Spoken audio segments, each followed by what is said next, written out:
Never before offer national హైవేపై ఆకర్షణీయమైన commercial plots గజం కేవలం 5,999 రూపాయలకే. ఆంధ్రప్రదేశ్ రాజధాని అమరావతి మునిగిందా లేదా? గత వారం రోజులుగా తెలుగు రాష్ట్రాలని వర్ష బీభత్సం కంటి మీద కునుకు లేకుండా చేస్తుంది. అమరావతిలో ప్రతి ప్రాంతం మునిగిపోయింది. అమరావతి వెళ్ళాలంటే పడవల్లో వెళ్ళాలి, మా జల రాజధాని ఇట్లాంటివన్నీ కూడా సోషల్ మీడియాలో తెగ ట్రోల్ అవుతున్నాయి. నాకు కూడా దీనికి సంబంధించి చాలా ఎంక్వైరీలు వచ్చినాయి, అందుకే ఈ వీడియో చేస్తున్నాను. అమరావతి మునిగిందా లేదా అనేది మీరే తేల్చండి. అది ఎలాగో ఒకసారి వివరించే ప్రయత్నం చేస్తాను. అమరావతికి సంబంధించి అనేక వీడియోలు అయితే వైరల్ అవుతున్నాయి. ఇవి ఈ సంవత్సరమే కాదు, అంతకు ముందరవి కూడా కావచ్చు, ఇంకా ఎక్కడైనా వేరే చోట జరిగినవి కూడా కావచ్చు. కానీ ప్రస్తుతం తాజాగా ఆగస్టు 14వ తేదీ ఉదయం 8 గంటల మధ్య ప్రాంతంలో అమరావతిలో ఉన్నటువంటి పరిస్థితులు ఏంటి అనే దానికి సంబంధించి కొన్ని దృశ్యాలు మీకు చూపించే ప్రయత్నం చేస్తాను. ఇది ఈరోజు ఉదయం ఉన్నటువంటి సిచ్యుయేషన్. అక్కడ వర్క్ నడుస్తుంది, అమరావతికి సంబంధించినటువంటి ఈ భవనాల నిర్మాణ ప్రక్రియ నడుస్తుంది. కాబట్టి సీడాక్సిస్ రోడ్డు దగ్గర ఆగస్టు 14వ తేదీ ఉదయం 9 గంటల 37 నిమిషాలకి ఉన్నటువంటి వాతావరణ పరిస్థితులు అనమాట. అంటే ఇక్కడ పని చేస్తున్నటువంటి వాతావరణం చాలా క్లియర్గా కనిపిస్తుంది. ఇది ఆగస్టు 14వ తేదీ అంటే ఈరోజు డేట్లోనే మనం చూస్తే కనిపిస్తున్నటువంటి దృశ్యం. ఇది మరొక ఫోటో.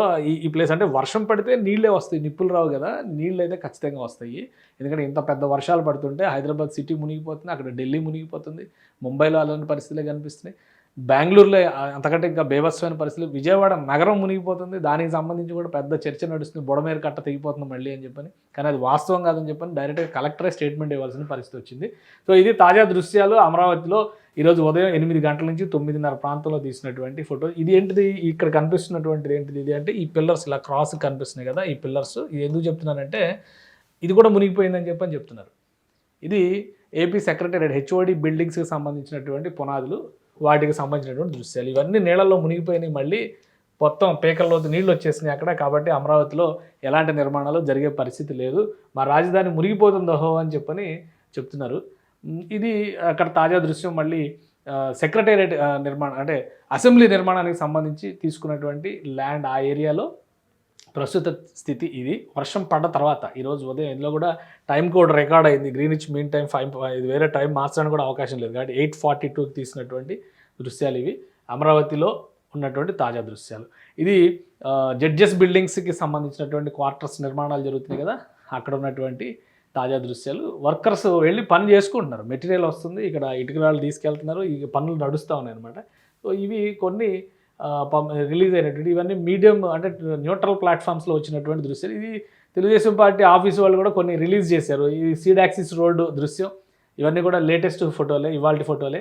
లేటెస్ట్ అంటే మళ్ళీ ఏదో మొన్నటి అనుకునే ప్రమాదం ఉంటుంది కాబట్టి ఇవన్నీ ఇవాల్టి ఫోటోలే. టైం కోడ్తో సహా కొన్ని షేర్ చేశారు.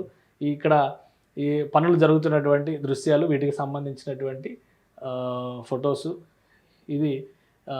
ఇవి కూడా విల్లా ప్రాజెక్ట్స్ అంటే బంగ్లాలు కడుతున్నారు కదా, వాటికి సంబంధించినటువంటి ప్రాజెక్టుల దగ్గర దృశ్యాలు.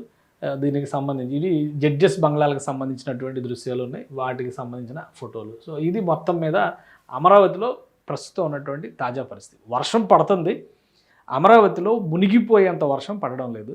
పడ్డ వర్షం మరి ఎక్కడికి వెళ్తుంది, ఇక్కడ మనకు ఆ డౌట్ వస్తుంది. ఎందుకంటే ఈ ఫోటోలు కూడా మనల్ని చీట్ చేస్తున్నాయేమో అనేటువంటి అనుమానం ఉంటుంది. కాబట్టి బ్యాలెన్స్గా దాన్ని ఎక్స్ప్లెయిన్ చేసేటువంటి ప్రయత్నం చేస్తాను. ఇవి మీరు చూస్తున్నారు కదా, ఇవన్నీ కూడా హెచ్ఓడి టవర్స్కి సంబంధించినటువంటి బిల్డింగ్స్. ఇక్కడ ఏమీ నేట మునిగిపోయినటువంటి పరిస్థితి ఏమీ లేదు. కానీ గొయ్యి తవ్వి పునాదులు తవ్వి మీరు అక్కడ వేస్తున్నప్పుడు వర్షం పడితే ఆటోమేటిక్గా నీరు నిలిచేటువంటి అవకాశం ఉంటుంది. కానీ అమరావతిలో పడ్డటువంటి వర్షపు నీరు మాత్రం ఇక్కడ పనులు జరుగుతున్నాయి, ఎక్కడా కూడా నీరు నిలిచిన పరిస్థితి లేదు. దానికి 2 కారణాలు ఉన్నాయి, అవి మీకు వివరించేటువంటి ప్రయత్నం చేస్తాం. ఇవి తాజా దృశ్యాలు. ఈ దృశ్యం చూస్తే మీకు అర్థం, ఆల్మోస్ట్ ఒక 3 నిమిషాల వీడియో క్లిప్ ఉంది ఇందులో. మీకు రోడ్ల పరిస్థితి, ఇక్కడ కూడా వర్షాలు పడినాయి కదా, ఇగో ఇది అమరావతిలో పడవలు నడిపే ప్లేస్ అని చెప్పని రోడ్డు పక్కన అదే చూపించాలి మనం. ఇంకా సో వర్షపు నీరు అక్కడక్కడ నిలవడం అనేది సహజం. మొత్తం ఏదో అమరావతిలో నీళ్ళు ఇట్లా పడగానే అలా జారుకుంటూ కిందికి వెళ్ళిపోయి కృష్ణానదిలోకి వెళ్తుంది లేదా ఇంకో చోటకి వెళ్తుందని ఎవరు చెప్పట్లేదు. పనులు జరుగుతున్నాయి కాబట్టి కొన్ని చోట్ల వాటర్ స్టాగ్నేట్ అవ్వడం కామన్. కానీ అమరావతి పూర్తిగా మునిగిపోయిందని కొన్ని తప్పుడు ప్రచార దృశ్యాలు జరుగుతూ ఉన్నాయి.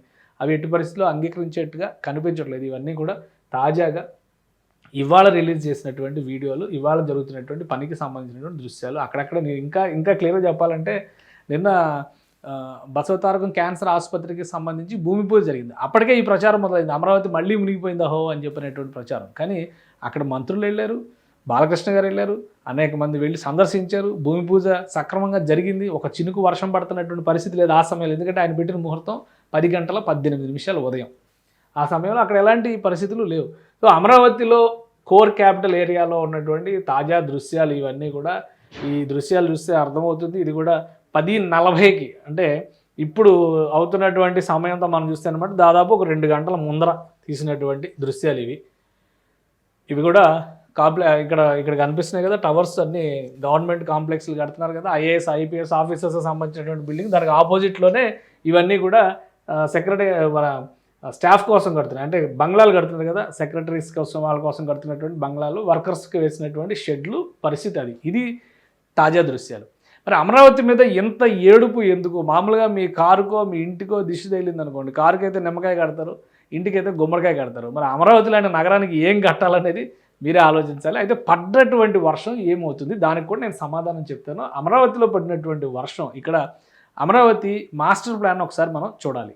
దీనికోసం ఒకసారి అమరావతి మాస్టర్ ప్లాన్ని మనం చూద్దాం. అమరావతి మాస్టర్ ప్లాన్ను ఫస్ట్ రూపొందించిన సమయంలోనే ఒక వాటర్ మేనేజ్మెంట్ సిస్టమ్స్కి సంబంధించి ఒక సమగ్ర ప్రణాళికని అనుసరించారు. ఈ సమగ్ర ప్రణాళిక చూస్తే మనకు అర్థమవుతుంది, అంటే ఇంటర్లింక్డ్ కెనాల్ సిస్టమ్ని అమరావతి మాస్టర్ ప్లాన్లో భాగం చేశారు. దీనికి అనుగుణంగా అంటే ఇప్పుడు ఒక గేటెడ్ కమ్యూనిటీల నిర్మాణం జరిగితే వర్షం పడితే నీళ్ళు ఎక్కడ ఆగవు, ఎందుకంటే ప్లానింగ్లోనే డ్రైన్ వాటర్ మేనేజ్మెంట్కి సంబంధించి, స్టామ్ వాటర్ మేనేజ్మెంట్కి సంబంధించి కొన్ని సిస్టమ్స్ క్రియేట్ చేస్తారు. అదే తరహాలో అమరావతిలో పడ్డటువంటి నీళ్ళన్నీ కూడా ఈ కాలువల ద్వారా ఇక్కడ శాఖమూరు రిజర్వాయర్కి వెళ్తుంది, ఇక్కడేమో నీరుకొండకి వెళ్తుంది, ఇక్కడ నుంచి ఫైనల్గా ఇక్కడ ఓవర్ఫ్లో అయినప్పుడు ఇవన్నీ కూడా ప్రవహిస్తాయి. ఈ బ్లూ లైన్స్, అందుకే అమరావతిని గ్రీన్ బ్లూ సిటీ అని చెప్తున్నారు కదా. సో ఇక్కడికి వస్తుంది. ఇక్కడికి వచ్చినప్పుడు ఇక్కడ ఫ్లడ్ లెవెల్ విపరీతంగా పెరిగేటువంటి ఛాన్సెస్ ఉంటాయి. ఒకసారి దాన్ని కూడా మనం పరిశీలిద్దాం. ఏ లెవెల్లో అక్కడ ఫ్లడ్ లెవెల్ ఉంటే అమరావతి మునిగిపోద్ది, ఎందుకంటే భయం కదా మనకి, అమరావతి ఎప్పటికీ కూడా సేఫెస్ట్ క్యాపిటల్ కాదు అనేటువంటి అభిప్రాయంలో ఉన్నాం కాబట్టి ఒక్కసారి మనం అది కూడా విశ్లేషించేటువంటి ప్రయత్నం. ఇది ప్రస్తుతం ఉన్నటువంటి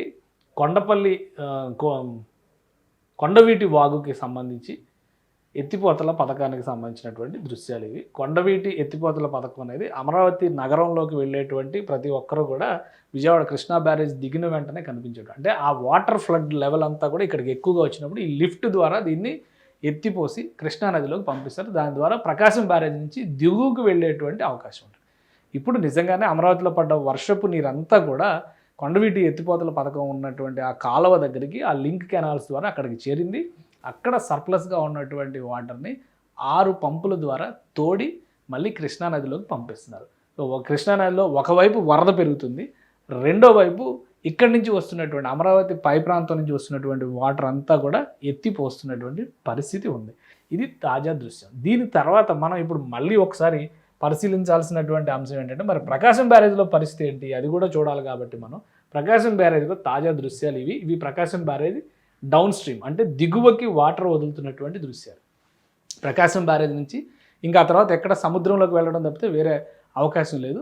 దిగువకి వాటర్ విడుదల చేసిన, అంటే ఆ లెవెల్లో దిగువన కనిపిస్తుంది. అంటే ఇది అప్పర్ స్ట్రీమ్. ఇందాక చూసింది మనం దిగువ వాటర్ వెళ్తున్నటువంటి స్ట్రీము, ఇది ఎగువన వాటర్ వస్తున్నటువంటి స్ట్రీమ్. అంటే దాదాపు 5 లక్షల క్యూసెక్ల వాటర్ ఇక్కడ కృష్ణానదిలోకి వస్తున్నట్టుగా సమాచారం. అధికారులు చెప్తున్నటువంటి అధికారిక లెక్కలు ఇవి.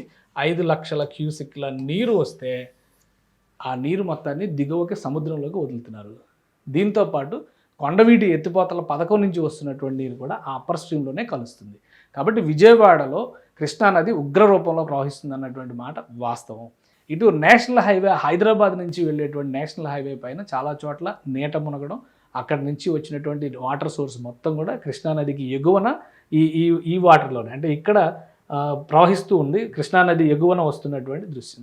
అలానే అటువైపు అంటే NH45కి సంబంధించి మంగళగిరిలో వర్షం నీటితో కాజా టోల్ గేట్ మునిగిందన్నారు కదా. సో అక్కడ లోతట్టు ప్రాంతాలు ఉన్నాయి. లోతట్టు ప్రాంతాలు డెఫినెట్గా ప్రతి ఊళ్ళోనూ ఉంటాయి, ప్రతి నగరంలోనూ ఉంటాయి, ప్రతి దేశంలోనూ ఉంటాయి. సో అలాంటి లోతట్టు ప్రాంతాల నుంచి వస్తున్నటువంటి వర్షపు నీటిని కూడా డ్రైన్ సిస్టమ్స్ ద్వారా తరలించి, అంటే చిన్న చిన్న పంట కాలువల ద్వారా తరలించి మళ్ళీ కృష్ణానదికి లింక్ చేస్తారు. 5 లక్షల క్యూసెక్ల నీరు 5 రోజులుగా ఎడతెరిపి లేకుండా కురుస్తున్నటువంటి వర్షపాతం, భారీగా వర్షం పడుతోంది అనేటువంటి సంకేతాలు చాలా స్పష్టంగా వాతావరణ శాఖ ఇస్తున్నటువంటి నేపథ్యంలో ఖచ్చితంగా అమరావతిలో కూడా వర్షం పడుతుంది. వర్షం పడితే నీళ్ళు వస్తే నేల తడిగానే ఉంటుంది, మునిగిపోయేటువంటి అవకాశం ప్రస్తుతానికి అమరావతిలో పెట్టినటువంటి ఈ కెనాల్ వాటర్ సిస్టమ్ వలన కనిపించడం లేదు. దీన్ని అందరూ కూడా అంగీకరిస్తారు, ఎందుకంటే దీనికి 2 ఉదాహరణలు. దీన్ని బ్యాలెన్సింగ్ అంటే ఆ వాటర్ బ్యాలెన్సింగ్ యాక్ట్లో భాగంగానే కొండవీటి వాగు ఎత్తిపోతల పథకాన్ని ముందుగానే ఆధునీకరించారు 2018లోనే. ఇప్పుడు తాజాగా కెనాల్ సిస్టమ్స్ని స్ట్రెంథన్ చేస్తూ వస్తున్నారు. కాబట్టి అమరావతిలో పడ్డ నీరు మొత్తం కూడా ఈ కాలువల ద్వారా కొండవీటి వాగు ఎత్తిపోతల పథకం దగ్గరకు చేరుతుంది. కాబట్టి అమరావతిలో ఉన్నటువంటి ప్రధానమైన ప్రాంతాలు ఏవి కూడా నీట మునగలేదు. అక్కడక్కడ చిన్న చిన్న ప్రాంతాల్లో ఉంటే కనుక అక్కడ నీరు స్టాగ్నేట్ అయి మాత్రమే ఉంది.